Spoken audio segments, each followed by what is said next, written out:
Tadi aya tamu sia Kang di imahna Pak Haji. Tamu saha nya? Cek Bu Haji mah eta teh dokter bedah cenah Kang. Oh, kebaturan Pak Haji meureun. Eta aya naonnya Kang nya ka Pak Haji? Aduh, kata teu apa? Nanyakeun ka Akang. Nya meureun datang ge aya perlu ka Pak Haji meureun. Atawa eta teh anu erek ngebedahkeun balong Pak Haji nya Kang nya. Pedah we, manehna teh cek Bu Haji mah, non dokter bedah. Manya dokter bedah ngabedahkeun balong atuh nya. Si Akang mah, kapan ngerana ge dokter bedah atuh Kang? Lain kitu nyi, dokter bedah teh maksudna nu sok di rumah sakit tuh sok operasi nih kan. Operasi mah polisi di jalan Kang.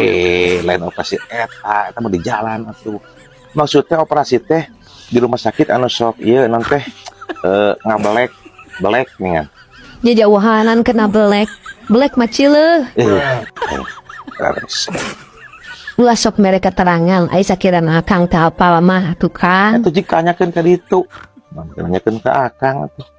Nah, nita kami jigo Akang tanyakeun. Kayak era abi nanyakeun.